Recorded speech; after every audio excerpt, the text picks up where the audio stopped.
শ্রীমদ্ ভগবদ গীতা যথাযথ দৈবাসুর সম্পদ বিভাগযোগ নামক 16তম অধ্যায় শ্লোক নং 8। আমি বলার পর পর সবাই বলার চেষ্টা করতে পারেন।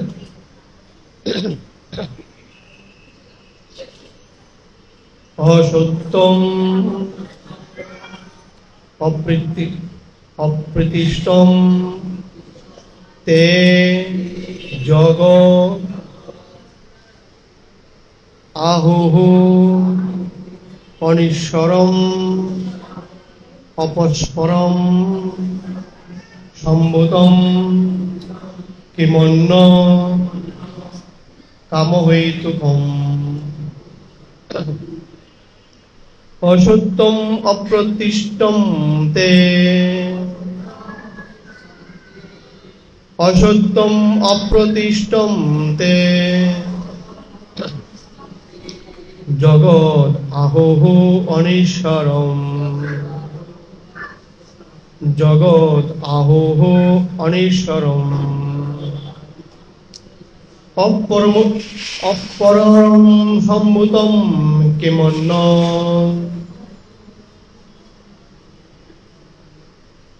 অপরম সম্মুনম কিমন্য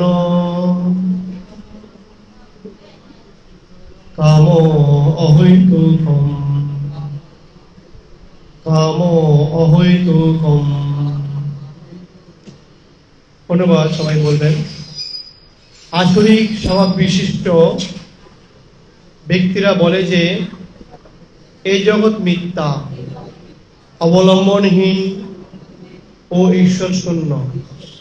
কামবশত এই জগৎ উৎপন্ন হয়েছে এবং কাম ছাড়া আর অন্য কোনো কারণ নেই। তাৎপর্য শ্রী প্রভুপাদ কি। জয় শ্রী প্রভুপাদ কি। আসরিক ভাবাপন্ন মানুষেরা সিদ্ধান্ত করে যে এই জগৎটি অনেক, এর পিছনে কোনো কার্যকারণ নেই, এর কোনো নিয়ন্ত্রণ নেই, কোনো উদ্দেশ্য নেই, সবকিছুই মিথ্যা। তারা বলে যে ঘটনাচক্রে জড় পদার্থের ক্রিয়া ও প্রতিক্রিয়ার ফলে এই বিশ্ব ব্রহ্মাণ্ড প্রকাশিত হয়েছে। কোনো বিশেষ উদ্দেশ্য নিয়ে যে ভগবান এই জগৎ সৃষ্টি করেছেন তারা তা মনে করে না। তাদের নিজেদের মন গড়া কতগুলি মতবাদ আছে। এই জগৎ আপনা হতেই প্রকাশিত হয়েছে এবং এর পেছনে যে ভগবান রয়েছেন সেটি বিশ্বাস করার কোনো কারণই নেই। তাদের কাছে চেতন ও জড়ের মধ্যে পার্থক্য নেই এবং তারা পরম চেতনকে স্বীকার করে না। তাদের কাছে সবই কেবল জড় এবং সমস্ত বিশ্ব ব্রহ্মাণ্ড হচ্ছে একটি অজ্ঞানতার পিণ্ড। তাদের মত অনুসারে সবকিছু শূন্য এবং যা কিছুরই অস্তিত্বের প্রকাশ দেখা যায় তা কেবল আমাদের উপলব্ধির ভ্রম। তারা স্থির নিশ্চিতভাবে ধরে নিয়েছে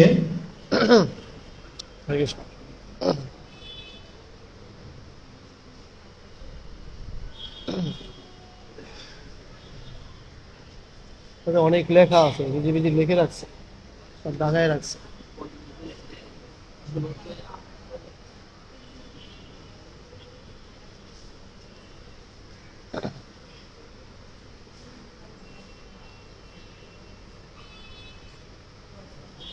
তখন আমরা দেখতে পাবো সবকিছুই কেবল একটি স্বল্প মাত্রা, কিন্তু বস্তুত পক্ষে অসুরেরা যদিও জীবনকে একটি স্বপ্ন মাত্র বলে থাকে, কিন্তু সেই স্বপ্নটি উপভোগ করার ব্যাপারে তারা খুব দক্ষ। তাই জ্ঞান আহরণ করার পরিবর্তে তারা এই স্বপ্ন রাজ্যে আরো বেশি জড়িয়ে পড়ে। তাদের সিদ্ধান্ত হচ্ছে যে কেবলমাত্র স্ত্রী ও পুরুষেরা মৈথুনের ফলে যেমন একটি শিশুর জন্ম হয়, এই পৃথিবীও কোনো আত্মা ছাড়াই জন্ম হয়েছে। তাদের মতে কেবলমাত্র জড় পদার্থের সময়ের ফলেই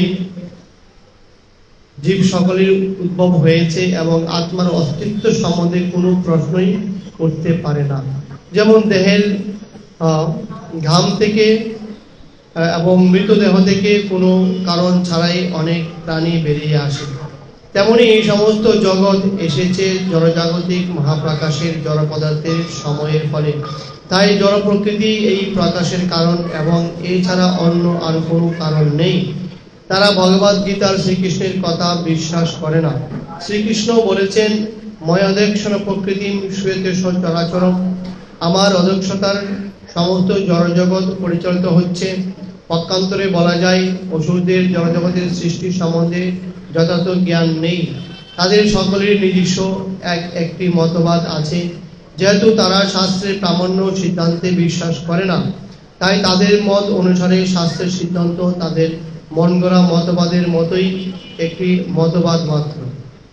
জয় শ্রীল প্রভুপাদ কি। এই শ্লোকের অনুবাদ আমি আরেকবার করছি। আসরিক স্বভাব বিশিষ্ট ব্যক্তিরা বলে যে এই জগৎ মিথ্যা, অবলম্বনহীন ও ঈশ্বর শূন্য। কামবশত এই জগৎ উৎপন্ন হয়েছে এবং কাম ছাড়া আর অন্য কোনো কারণ নেই। সমেত গৌর ভক্তবৃন্দ কি।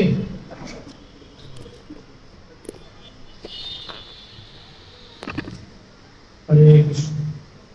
নমো বিষ্ণুপদায় কৃষ্ণ কৃষ্ণায় শ্রীমতে জয় পতাকা স্বামী নামে নমো আচার্য পাদায় হৃদয় কৃপাদায়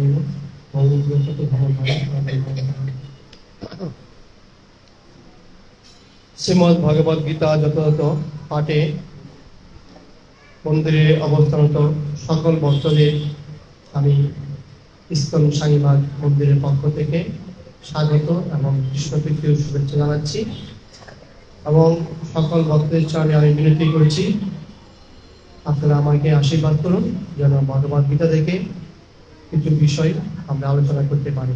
হরি বল। তো আজকে অধ্যায়ের নাম হচ্ছে দ্বৈবাসুর সম্পদ বিভাগ যুগ। যারা নিয়মিত পাঠ শ্রবণ করে আসছেন তারা আলোচনা অনেকটাই বোধগম্য রয়েছে।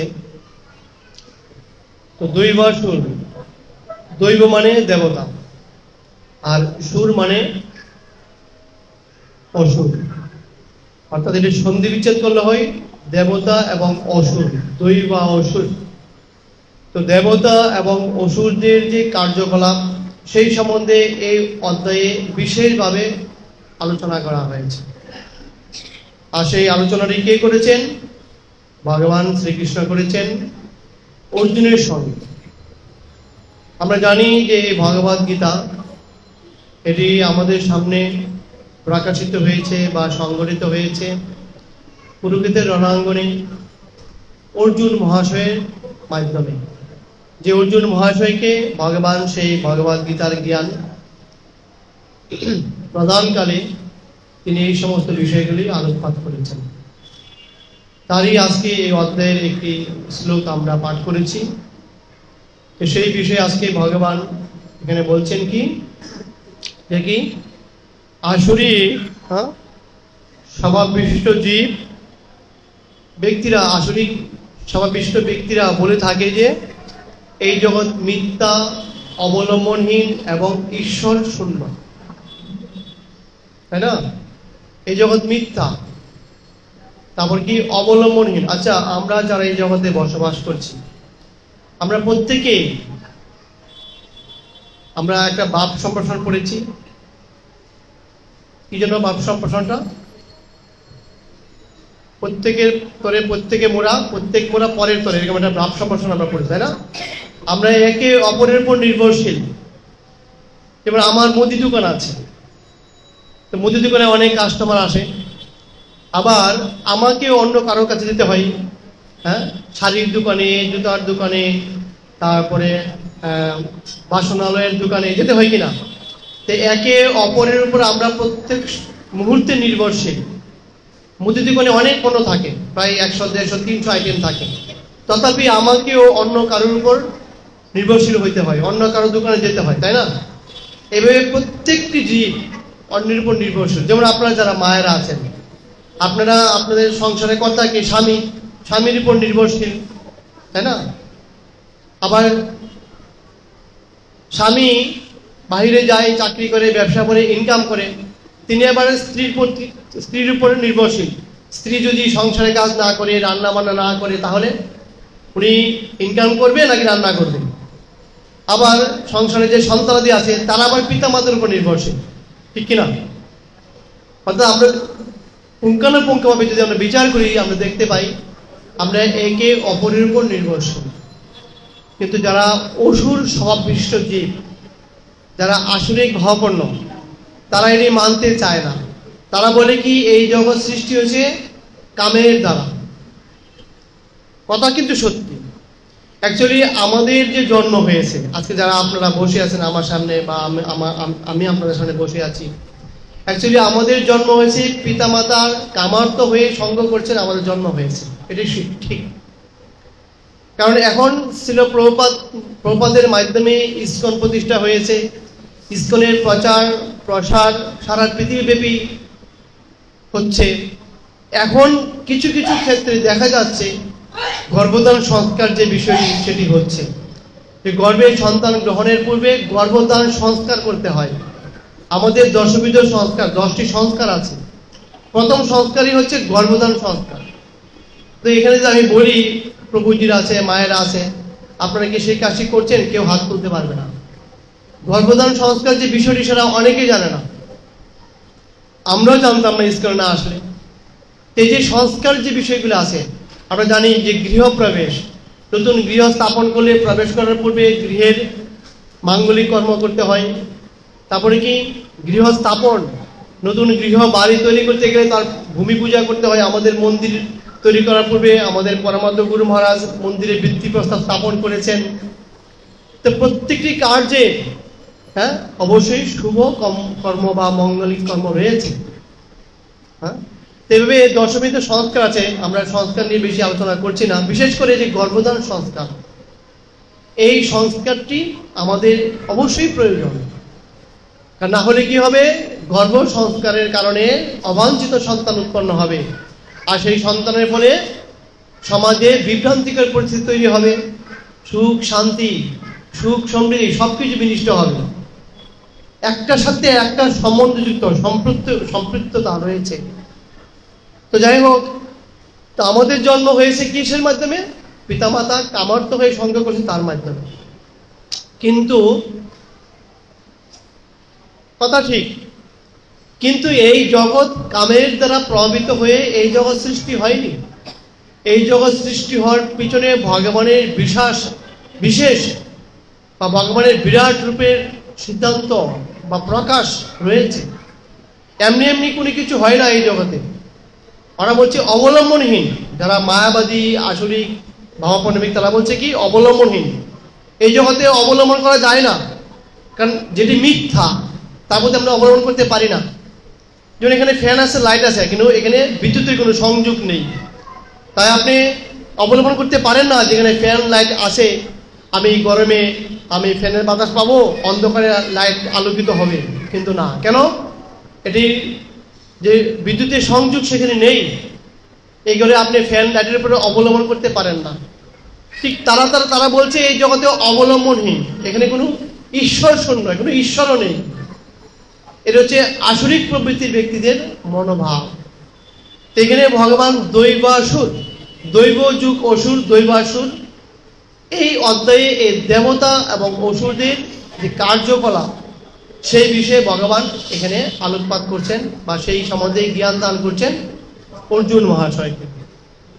তো এই অধ্যায়টি যদিও গীতার প্রত্যেকটি অধ্যায়, প্রত্যেকটি আলোচনা, প্রত্যেকটি শ্লোকের মাহাত্ম্য অনুবাদ খুবই গুরুত্বপূর্ণ, তথাপি এই অধ্যায়টি পড়লে আমরা বুঝতে পারবো আমি অসুর না দেবতা। অর্থাৎ যারা আমরা যদি ভগবত ভক্তি করতে চাই তাহলে এই জগতে 3টি গুণ আছে, সত্য রজ তম। আমরা কখনো কখনো কোনো না কোনো বিষয়ে, কখনো কোনো পরিস্থিতির শিকার হয়ে 3টি গুণ আমাদের ভিতরে ক্রিয়া করে। সবসময় আমরা সত্যগুণে থাকতে পারি না। সাধু গুরু বৈষ্ণব সবসময় আমরা সত্যগুণে থাকি না। যখন আমরা কয়েকজন সাধু মিলে কোনো আনন্দ উৎসবে থাকি, তখন আমরা একে অপরের গায়ে মজা করে হয়তো হাতাহাতি করি, এটি একটি রজগুণের প্রভাব। হ্যাঁ, এটিও রজগুণের প্রভাব। তো সাধুদের ভিতরেও কখনো কোনো তমগুণ রজগুণের প্রভাব দেখা যায়, কিন্তু তার চেতনা সত্যগুণ অধিষ্ঠিত। কিন্তু বাহ্যিকে মনে হচ্ছে সে তমগুণী কাজ করছে, সে কার সঙ্গে গালমন্দ করছে, বিশ্রী ভাষা প্রয়োগ করছে, বা কারো গায়ে প্রহার করছে, মনে হতে পারে তার স্থিতি সত্যগুণ। বাট আমরা রজগুণ তমগুণী কিছু না কিছু আচরণ করে থাকি, এরকম মনে হয় বা মনে হতে পারে। কিন্তু এই যে সত্যগুণ যদি বা সত্যগুণও যদি আমরা না হতে পারি, অদৃশ্য না হতে পারি, আমরা ভগবত ভক্তি মার্গে প্রবেশ করতে পারবো না। কারণ তমগুণ রজগুণ দ্বারা কখনোই ভক্তি লাভ করা যায় না, সত্যগুণ প্রয়োজন। কারণ এই দেবতারা হচ্ছে সত্যগুণে অধিষ্ঠিত। তথাপি দেবতারা সত্যগুণ অধিষ্ঠিত হলেও তারা ভগবত ভক্তি লাভ করতে পারছেন না। কারণ সত্যগুণ ছাড়া ভক্তি লাভ করা যায় না, কিন্তু দেবতারা সর্বদাই সত্যগুণ অধিষ্ঠিত। দেবগুণ মানে সত্যগুণ, কিন্তু তথাপি তারা ভক্তি লাভ করতে পারছে না। কেন? কারণ তারা স্বর্গে বসবাস করে। স্বর্গে ইন্দ্রিয় সুখভোগের অনেক রকম, হরেক রকম সুখের উপকরণ রয়েছে। তারা ইন্দ্রিয় সুখভোগে এতটাই নিমগ্ন যে তারা ভগবত ভক্তি লাভ করতে পারছে না।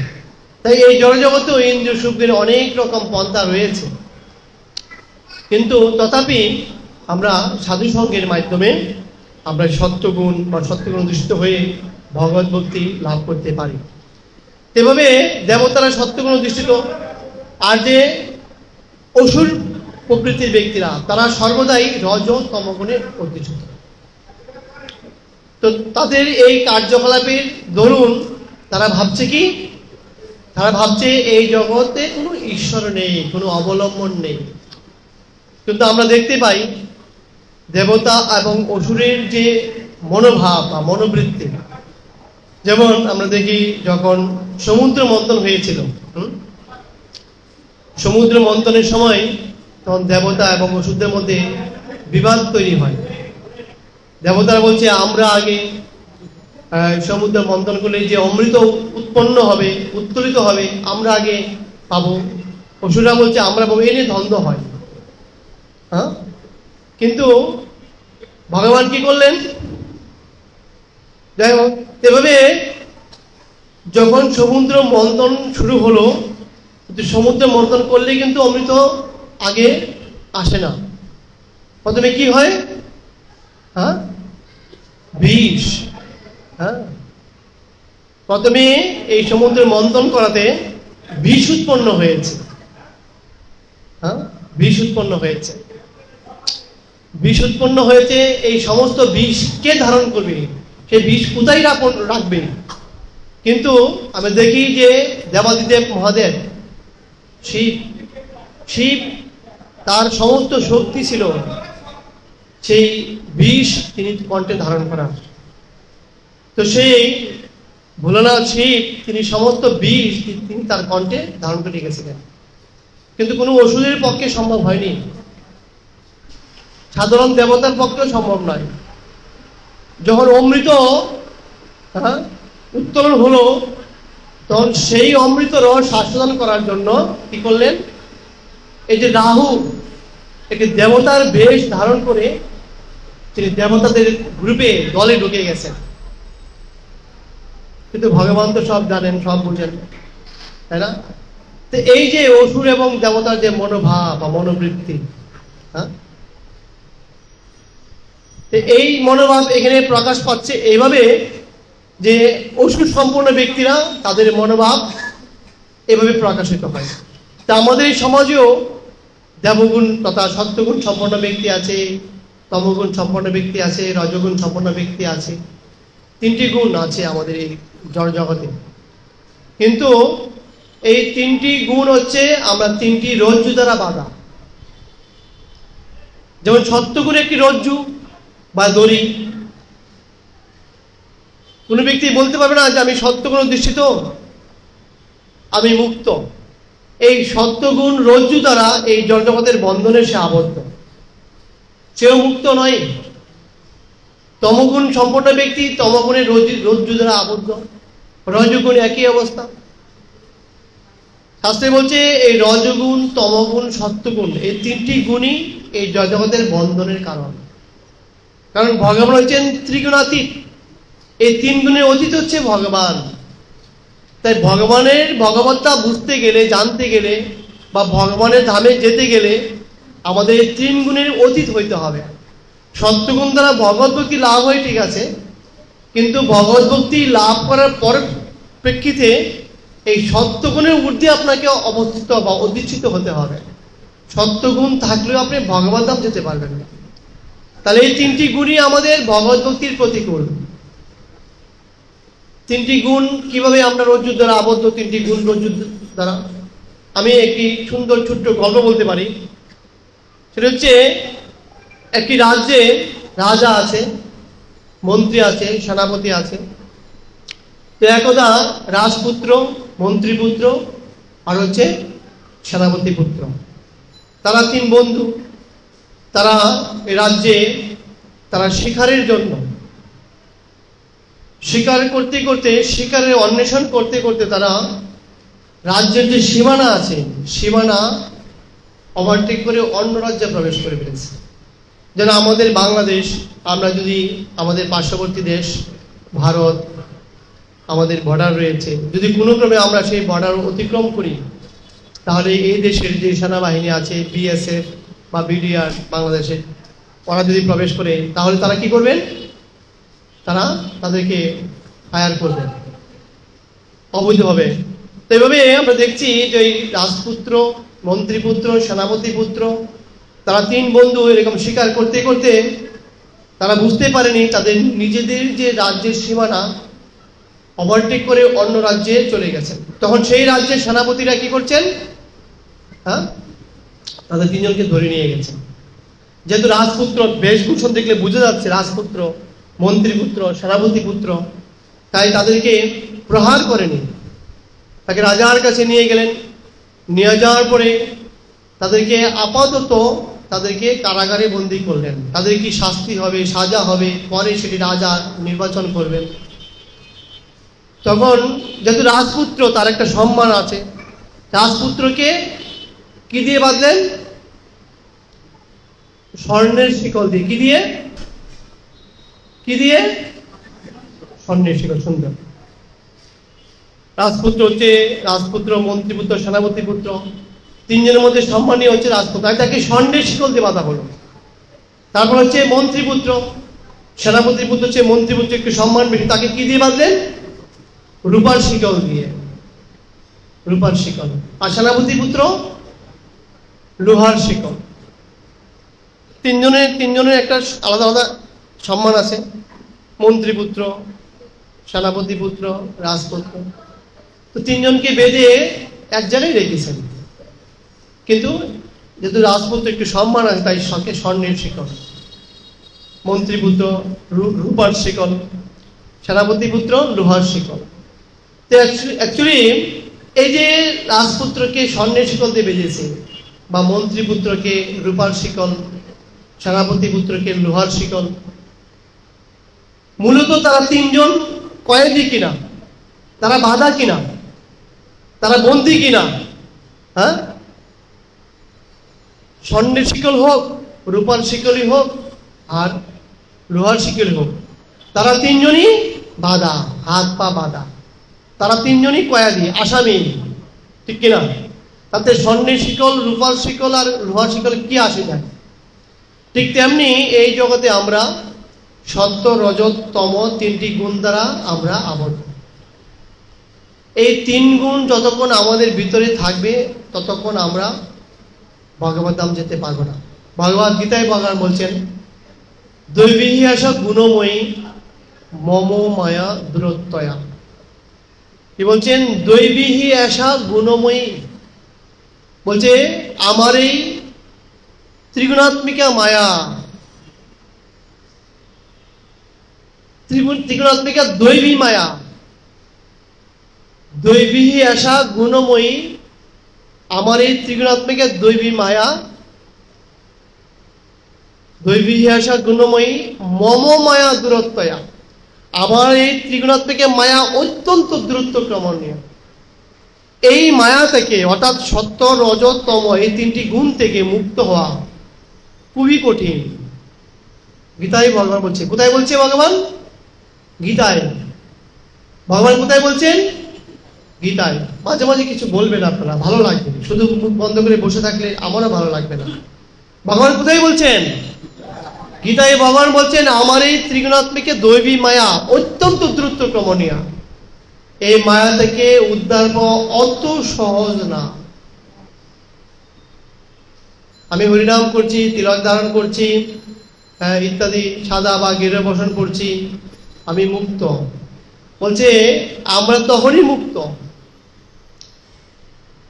যখন আমরা এই কাম বাসনা থেকে মুক্ত হব। হ্যাঁ, কি ষড়রিপু কি কি আছে? ষড়রিপু কি যেন?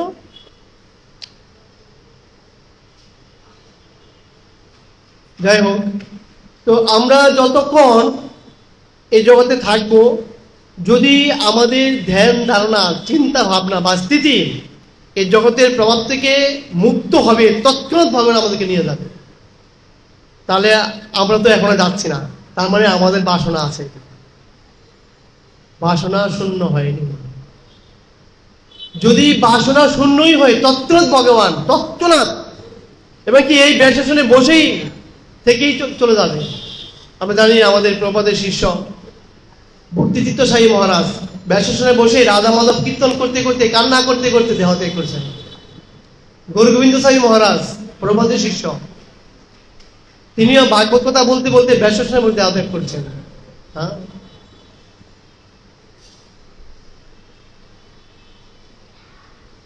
এইভাবে আমরা যদি এই টপ থেকে মুক্ত হতে পারি, তৎক্ষণাৎ ভগবান নিয়ে যাবে, তৎক্ষণাৎ।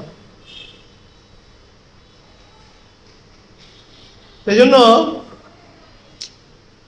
এই যে তিন গুণ, এই মম মায়া দূরত্বয়া, আমার এই মায়া অত্যন্ত দ্রুতক্রমণীয়।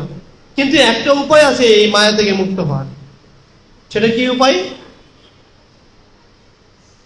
মাম এব যে প্রপদ্যন্তে, মাম এব যে প্রপদ্যন্তে, মানে যে আমার প্রতি শরণাগত হবে, শরণাপন্ন হবে। মাম এব যে প্রপদ্যন্তে মায়ামেতাং তরন্তিতে, যে আমার শরণাপন্ন হবে সেই মায়াকে অতিক্রম করে আমার কাছে চলে আসবে। যদি আমরা ভগবানের শরণাপন্ন হই তাহলে আমরা এই মায়া থেকে মুক্ত হতে পারব। কিন্তু আমরা কত পার্সেন্ট ভগবানের শরণাপন্ন? কারণ যারা এখানে মন্দিরবাসী আছে তারা তো ভগবানের শরণাপন্ন। তারা কোথায় থাকবে, কোথায় খাবে, তাদের বরণ পোষণ ইত্যাদি সব কিছু ভগবান দিচ্ছে। তাহলে তারা ভগবানের শরণাপন্ন কিনা? কিন্তু কত পার্সেন্ট, মানসিকভাবে কত পার্সেন্টের উপর নির্ভর করবে। যেন আমরা জানি 84 লক্ষ জীব জনি আমাদের ভ্রমণ করতে হয়। ব্রহ্মাণ্ড ভ্রমিতে কোনো ভাগ্যবান জীব গুরু কৃষ্ণ প্রসাদে পাই ভক্তিরতা বীজ। এই 84 লক্ষ জীব জনি ভ্রমণ করে 84 লক্ষের মধ্যে কি 4 লক্ষ হচ্ছে মনুষ্য জন্ম। কয় লক্ষ?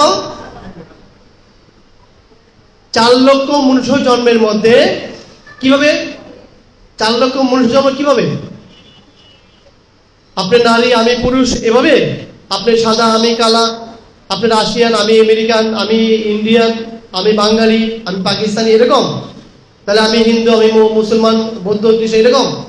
তাহলে কিভাবে? হ্যাঁ, বুবা কানা লুলা ড্যাংরা এভাবে? না না, চেতনা, যার যেরকম চেতনা ওই চেতনা অনুসারে 4 লক্ষ মনুষ্য জন্ম। এখানে আছে 100 ভক্ত, 100 ভক্তের 100 রকম চেতনা। ওনার 20% আমার সাথে মিলবে না। আমি তো 20.1, 20.2, 125, 30, 30.2, 3, 4, 5, সবার চেতনা একরকম না। কিন্তু আমরা সবাই ধুতি পাঞ্জাবি পরে বসে আছি, বা আমরা সবাই প্যান্ট শার্ট পরে বসে আছি, চেতনা সবার একরকম না। দুই বন্ধু যাচ্ছে, বাজারে যাচ্ছে, পার্কে যাচ্ছে, ঘুরতে যাচ্ছে, দুজনেই সরকারি চাকরি করে। হরে কৃষ্ণ। দুই বন্ধু সরকারি চাকরি করে, তো ছুটির দিনে পার্কে যাচ্ছে। এক বন্ধু বলছে, দোস্ত ঘরে ফ্যানটা ছেড়ে আসছি, বন্ধ করতে মনে নাই। বলছে, আরে চল, কিছু হবে না। বলছে, না না। বলছে, আরে সরকারি জিনিস, চলুক না, সমস্যা কি? বলছে, না না, তুই তারা 2 মিনিট তার আগে বন্ধ করে আসো। তো দৌড়ে গিয়ে সে বন্ধ করে আসছে। সে কিন্তু সরকারি জিনিস, সরকারি মাল দরিয়া মে ঢাল, কথায় বলে এরকম। সে বলছে, না, সরকারি জিনিস না, এটা আমার দেশের সম্পদ, আমার দেশের জিনিস, আমার দেশের সম্পদ নষ্ট হবে। চার চেতনা একরকম আসে, বলছে সরকারি, কত ফ্যান লাইট 24 ঘন্টা চলছে, তার কোনো হিসাব কিতাব নেই। চেতনা। তো এই চেতনার উপর নির্ভর করে 4 লক্ষ মনুষ্য জন্ম। চেতনা, চেতনা মানে চিন্তা, সবার চিন্তা এক না। এরকম যেহেতু চেতনা, এইভাবে চেতনার উপর নির্ভর করে 4 লক্ষ মনুষ্য জন্ম লাভ হয়। কয় লক্ষ মনুষ্য জন্ম? 4 লক্ষ। তাহলে 4 লক্ষ প্রকার চেতনা সম্পন্ন আমরা মানুষ বা মনুষ্য জন্ম রয়েছে, 4 লক্ষ। এভাবে এক এক জনের এক এক রকম চেতনা। চেতনা মানে চিন্তা, চিন্তা মানে চেতনা। কারণ আমরা চেতনা থেকে চিন্তা আসে, চিন্তা মানে চেতনা। চেতনা, চেতন, চেতনা মানে চেতন, চেতন মানে চৈতন্য, চৈতন্য মানে শ্রী চৈতন্য মহাপ্রভু। বুঝা যাচ্ছে? শ্রী চৈতন্য মহাপ্রভু মানে এই কলিযুগে মানুষ আমরা সবাই অচেতন, আমরা সবাই অচেতন। আমরা কিভাবে অচেতন? আমরা অচেতন এইভাবে, মনুষ্য জনম পাইয়া রাধা কৃষ্ণ না ভজিয়া জেনে শুনে বিষ খাইল। এই জন্য আমরা অচেতন। কারণ মনুষ্য জন্মের উদ্দেশ্য কি? আসিয়াছ এই সংসারে কৃষ্ণ বুঝিবার তরে, কিন্তু আমরা কি করছি? মনুষ্য জন্ম পাইলে কি হয়? করহ ভূতেরও কাজ। পেয়েছি মনুষ্য জন্ম, করছি ভূতেরও কাজ।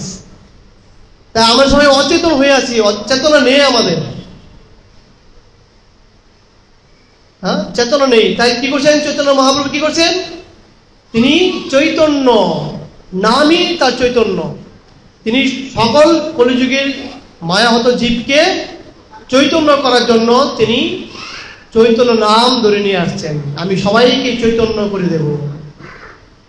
এই জন্য আমরা সবাই অচেতন, অচৈতন্য। আমরা চৈতন্য মহাপ্রভু আসছেন আমাদেরকে চৈতন্য দান করার জন্য। মহাপ্রভু আমাদের কি নিয়ে আসছেন? মহাপ্রভু হ্যাঁ চৈতন্য, চৈতন্য করবেন, কিন্তু কি দিয়ে করবেন? হ্যাঁ, নাম দিয়ে। সবাই বলেন হরে কৃষ্ণ, হরে কৃষ্ণ, কৃষ্ণ কৃষ্ণ হরে হরে, হরে রাম, হরে রাম, রাম রাম হরে হরে।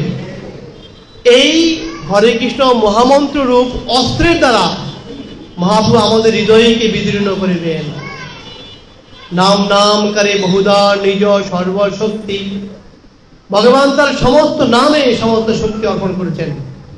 যে নাম সেই কৃষ্ণ ভজ নিষ্ঠা করি, নামে আছে আপনি গৌর হরি।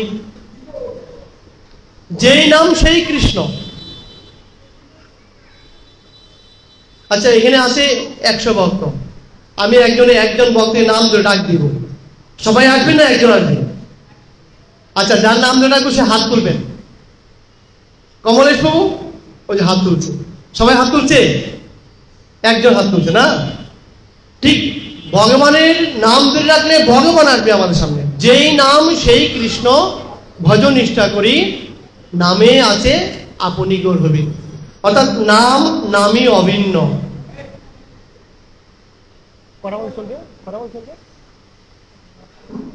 নাম নামই অভিন্ন।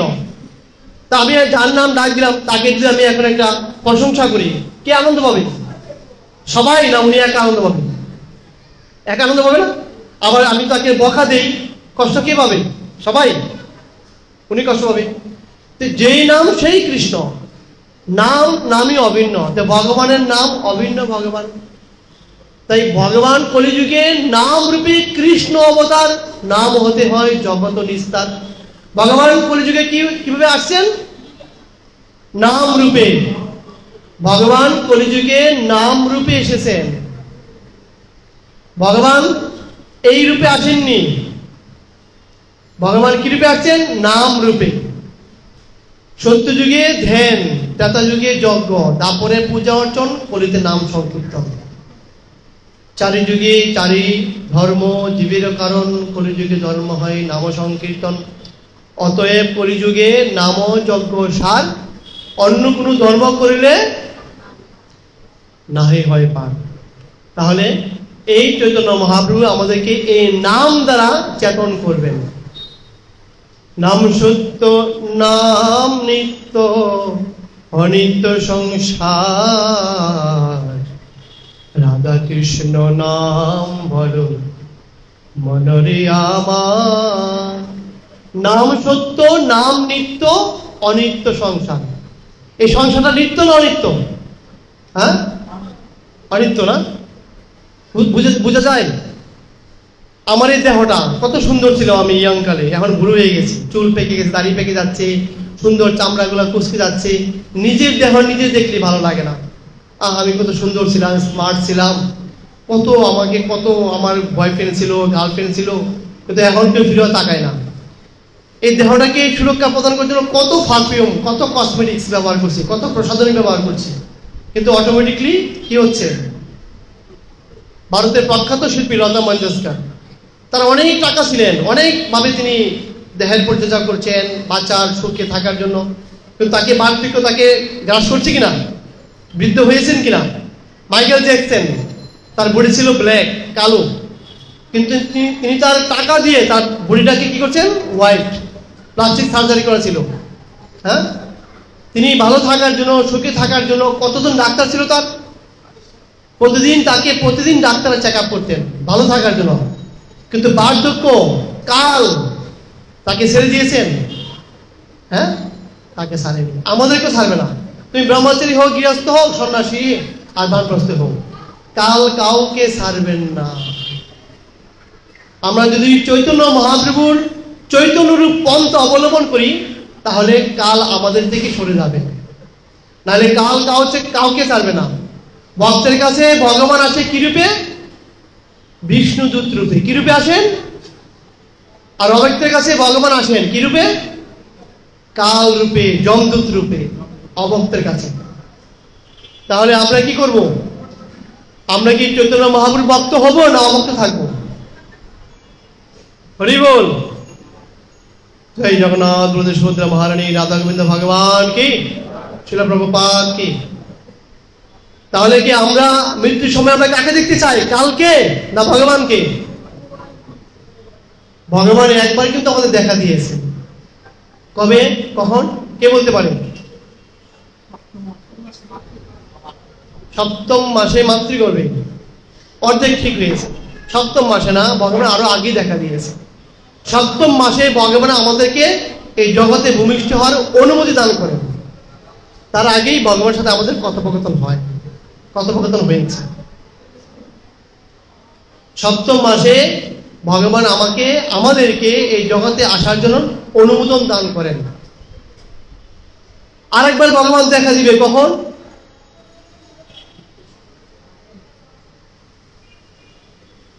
জননী জঠরে ছিলাম যখন, ভীষম বন্ধন পাশে, একবার প্রভু দেখা দিয়া মোরে, বঞ্চিলে দীন দাসে, বঞ্চিলে দীন দাসে। জননী জঠরে ছিলাম যখন, বিষম বন্ধন পাশে। মাতৃগর্ভটা কি? একটা কারাগার, অন্ধকার কারাগার। এখানে আমাদের বুক ফেটে যায়, মুখ ফেটে যায়, অসহ্য যন্ত্রণা, কষ্টকর। এখন তো মাতৃগর্ভ থেকে ভূমিষ্ঠ হয়ে গেছি, বুঝতে পারছে না কষ্ট।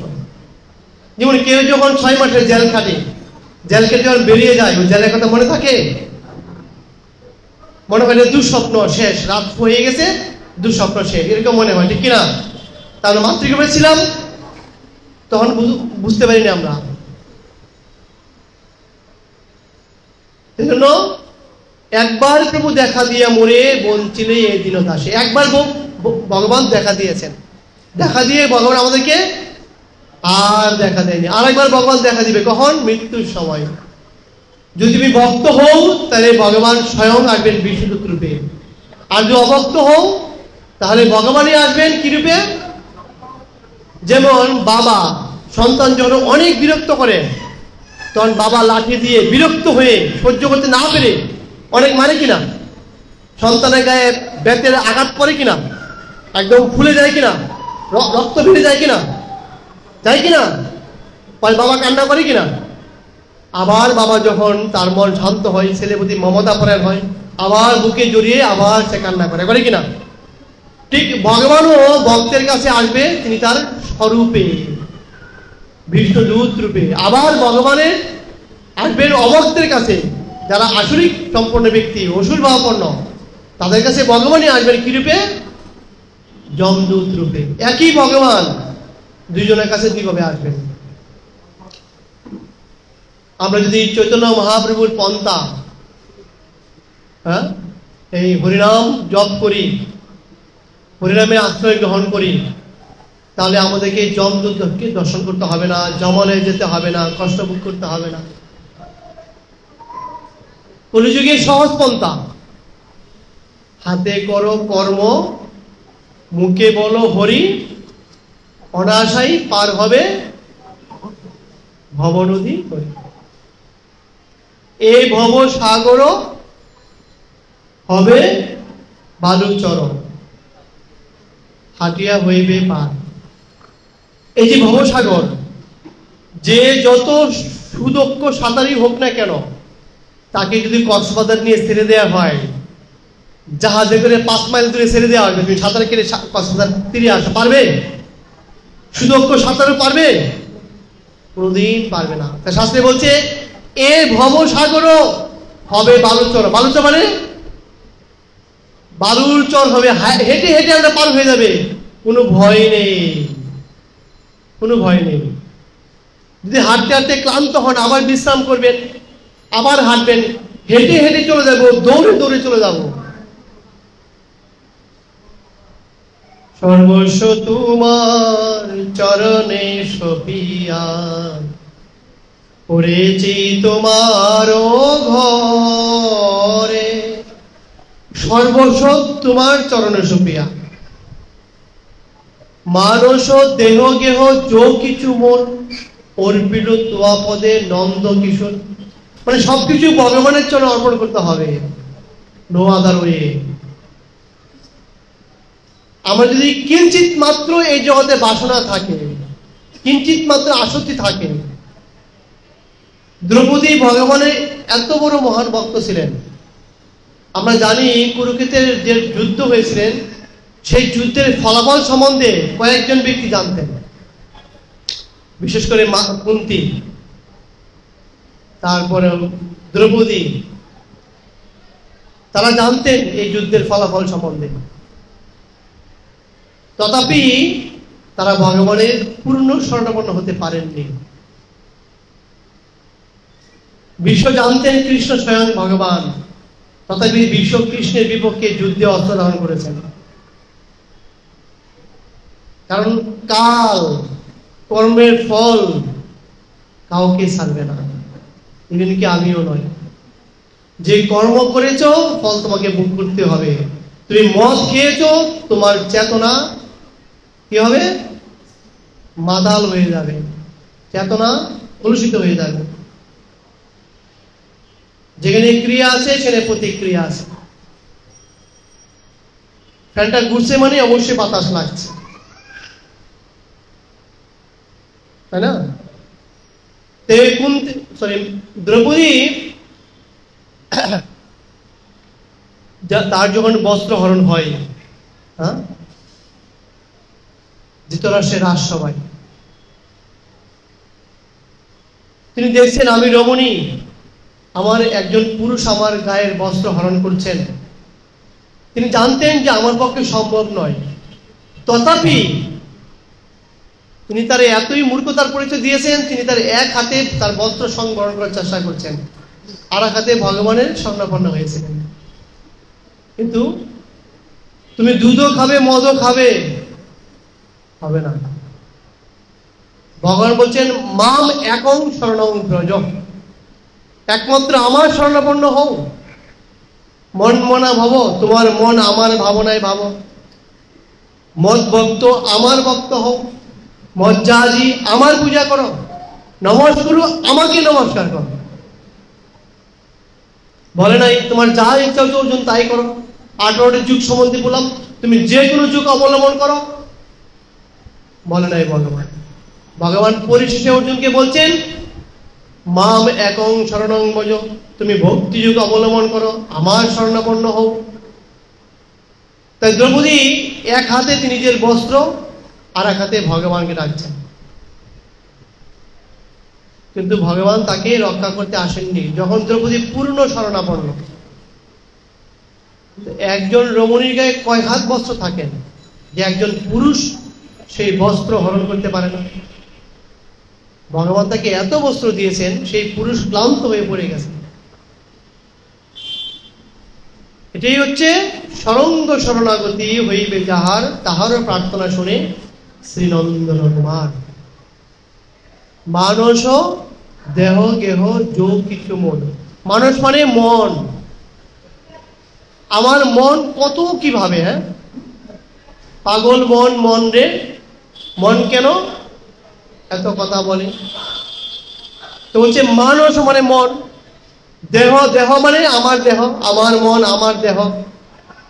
দেহ মানে আমার দেহের প্রতি আসক্ত হয়ে আমি কি করছি না, আমার থাকার সুন্দর ব্যবস্থা।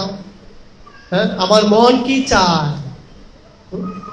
আমার মন কি চায়, আমার দেহ কি চায়। মানস দেহ গেহ, গেহ কি, গেহ হচ্ছে আমার বাবা মা ভাই বোন, আমার স্ত্রী পুত্র পরিজন, গেহ। মানস দেহ গেহ যৌ কিছু মন, মানে আমার মন, আমার দেহ, আমার আত্মীয় স্বজন সবকিছু, যৌ কিছু মোর অর্পিত তুয়া পদে নন্দ কিশোর। তার মানে আমার বাবা মা যে আছে তাদের প্রতি আমার আসক্তি নেই, তাদের কথা ভাবতে হবে না। কারণ অনেকে প্রশ্ন করে আপনার বাবা মা সেবা না করে মন্দিরে চলে আসছেন, এটা কোনো ধর্ম হতে পারে না, বাবা মার ভরণ পোষণ দিচ্ছেন না। কিন্তু আমি তো মানুষ দেহ গেহ যৌ কিছু মোর, আমার মন প্রাণ দেহ গেহ সব ভগবানের চরণে দিয়েছি। আমি দেখি না, আপনারা দেখাতে পারবে না কোনো সন্ন্যাসী ব্রহ্মচারীর পিতা মাতা না খেয়ে মারা গেছে, তারা আরো ভালো আছে। কারণ সেই সাধু ভগবানের চরণে সবকিছু অর্পণ করছেন। হে ভগবান, আমি তোমার সেবায় যুক্ত, মানে আমার বাবা মা ভাই বোন 14 গোষ্ঠী তোমার। কেন বলছে, যদি কোনো ব্যক্তি কনিষ্ঠ ভক্ত হতে পারে তাহলে তার 7 উদ্ধার করবে ভগবান। আর যদি মধ্যম ভক্ত হয় তাহলে 14, উত্তম ভক্ত হলে 14 গোষ্ঠী না 21 গোষ্ঠী উদ্ধার করবে ভগবান। কত গোষ্ঠী, কত গোষ্ঠী, 21 গোষ্ঠী উদ্ধার করে দেবে ভগবান। হয় না, তোর 14 গোষ্ঠী উদ্ধার করে দেবো আজকে, ভগবান বলতে হবে 21 গোষ্ঠী উদ্ধার করে দেবো। তুই শুধু মাম একং শরণং ব্রজ, একমাত্র আমার শরণাপন্ন হ। সো ভেরি টাফ, কিন্তু এটা খুবই কঠিন। আচ্ছা, পরিশেষে একটা ছোট্ট উদাহরণ দিয়ে শেষ করে দেব। এই যে আমার হাত পা চোখ মুখ নাক কান টাকা পয়সা বাড়ি গাড়ি দ্বন্দ্ব সবকিছু কার, সবকিছু ভগবানের। সবকিছু কার, ভগবানের। ভগবান ইচ্ছা করলে আমাকেও নিয়ে দিতে পারে না, আমার বাড়ি গাড়ি ধন সম্পদ স্ত্রী পুত্র পরিজন মারা যেতে পারে, পারে না। কিন্তু একটা জিনিস আমার, সেটা কি জানেন, আমার মন। ভগবান এটা আমাকে রেজিস্ট্রি করে দিয়েছেন। কি করে দিয়েছেন, রেজিস্ট্রি। যেমন এই বাড়িটা আমার নামে রেজিস্ট্রি করা, আমি ছাড়া এই বাড়ি কেউ বুক করতে পারবে না, বিক্রি করতে পারবে না। তো এই মনটা ভগবান আমাকে রেজিস্ট্রি করে দিয়েছেন। ভগবান এই মনটা আমাকে রেজিস্ট্রি করে দিয়ে আমার বলছে এই মনটাই তুমি আমাকে দাও। মনটা ভগবান আমাকে দিয়েছেন, দিয়ে আমার এই মনটাই ভগবান চাচ্ছে, ও তোমার এই মনটা আমাকে দাও। মন মনা ভব, তোমার মন আমার ভাবনায় যুক্ত করো। আর এটাই হচ্ছে ধর্ম। যখন আমার মনটা ভগবানের চরণে দেব। এই মনটার জন্যই সব কিছু। এই মনটাই আমি পারলাম না আজও বাঁকে। পাগল মন রে, মন কেন এত কথা বলে? আমি বাঁকে, আমার মনটা বাঁকে, আজও পারলাম না আমার মনকে বোঝাতে। আজকে সাধু সঙ্গ করে হরিকথা শুনে কীর্তনাতে করে বাসায় গিয়া চিন্তা করছি, না কালকে থেকে প্রতিদিন মন্দিরে যাবো, সাধু সঙ্গ করবো, আস্তে আস্তে নিজেকে পরিবর্তন করবো। মন্দিরে বাইরে গেলেই আবার চেতনা যেই সেই হয়ে যাচ্ছে। কারণ পরিবেশের প্রভাব, গুণের প্রভাব, যুগের প্রভাব, সঙ্গের প্রভাব, এই যে প্রভাবগুলি আমাদেরকে মুহূর্তে প্রভাবিত করে ফেলছে। কোন ব্যক্তির সঙ্গ করছি, কোন গুণের সঙ্গ করছি, কোন পরিবেশে মানুষ হচ্ছি, কোন যুগে আমি আছি। কলিযুগ, প্রবঞ্চনার যুগ, প্রতারণার যুগ, প্রতিনিয়ত প্রতারিত হচ্ছেন। স্ত্রী স্বামী বলে কি কথা, সন্তানাদি বলে কি কথা, সবার কাছে প্রতারিত হচ্ছে আমরা। এই যে সমস্ত প্রভাবগুলি, এই প্রভাব থেকে মুক্ত থাকে একটাই, কি? সাধু সঙ্গ। সাধু সঙ্গ বলেন, সাধু সঙ্গ, সাধু সঙ্গ। সর্বশাস্ত্রে কয় লঘুমাত্র সাধু সঙ্গ সর্বসিদ্ধি হয়। শুধু সাধু সঙ্গ করতে হবে, সঙ্গে থাকতে হবে। রাধা কৃষ্ণ বলো সঙ্গে চলো, এই মাত্র ভিক্ষা চাই। রাধা কৃষ্ণ কি? রাধা কৃষ্ণ মানে হরে কৃষ্ণ মহামন্ত্র জপ করো। রাধা কৃষ্ণ বলো সঙ্গে চলো মানে ভক্ত সঙ্গে থাকো। ভক্ত সঙ্গে হরিনাম এই মাত্র চাই, সংসার জিনিতে আর কোনো বস্তু নাই। রাধা কৃষ্ণ বলো সঙ্গে চলো, এই মাত্র ভিক্ষা চাই, এটাই চাই। ভক্ত সঙ্গে হরিনাম এই মাত্র চাই, সংসার জিনিতে আর কোনো বস্তু নাই। এই জগতে এমন কোনো বস্তু নেই যা সাধু সঙ্গে হরিনামে যা পাওয়া যায়, কোনো বস্তু নেই। যা আছে সব অস্থায়ী। সুন্দরী স্ত্রী, পুত্র পরিজন, বাড়ি গাড়ি, টাকা পয়সা, ধন দৌলত সব অস্থায়ী। শাহিমা কি ছিল, কি হয়ে গেছে দেখেন। আর 2 বছর পরে আরো চিনতে পাবেন না। আমরাই কল্পনা করতে পারি না কোন দিকে ঢুকতাম, কোন দিকে বেরোতাম, কোথায় পরিক্রমা ছিল, কোথায় এটা ছিল সেটা ছিল, কল্পনা করতে পারি না। এখন আর কল্পনায় কাজ করে না, স্মৃতিভ্রম হয়ে যায়, ভুলে যায়। আবার এটাও ভুলে গেল, আরে ওই দিন দেখলাম ফাইলিং হচ্ছে, আজকে মন্দির হয়ে গেছে। এই যে এত বড় বিল্ডিং, ব্রহ্মচারী বিল্ডিং হয়ে গেছে আপনাদের আশীর্বাদে। কোথায় কি ছিল বুঝতে পারি না, কল্পনা করতে পারি না, ভাবতে পারি না। হয়ে যাবে। সব হচ্ছে যোগমায়ার প্রভাব। এই ভক্তি হচ্ছে যোগমায়ার প্রভাব। আমাদের এই যোগমায়ার প্রভাবে থাকতে হবে। সুভদ্রা দেবী এই ভক্তিকে যোগমায়ার দ্বারা সুরক্ষা প্রদান করছেন।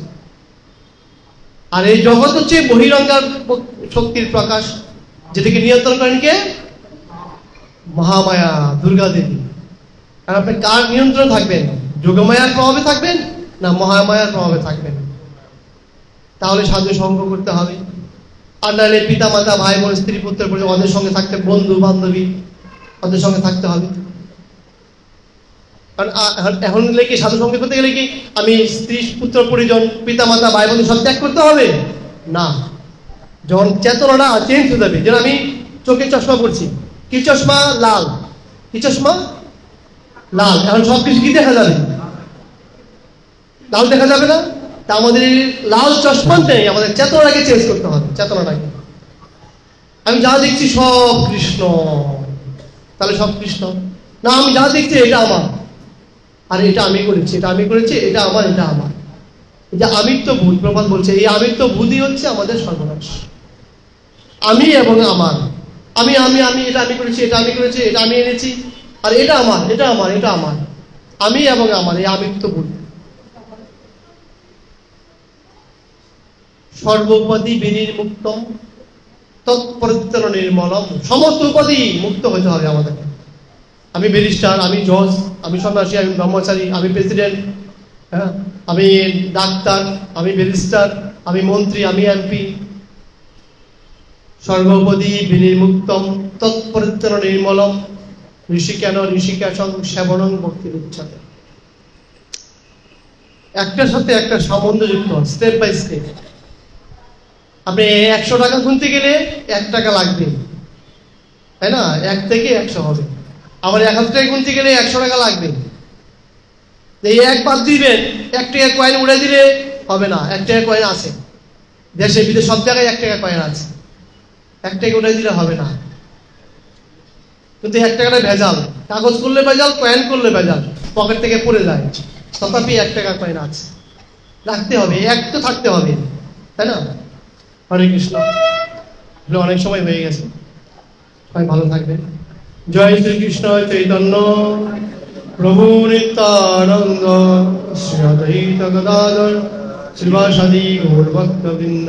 হরে কৃষ্ণ কৃষ্ণ কৃষ্ণ হরে হরে, হরে রাম রাম রাম হরে হরে। জয় শ্রী প্রভুপাদ কি, সমবেত গৌর ভক্তবৃন্দ কি, নিতাই গৌর প্রেমানন্দে।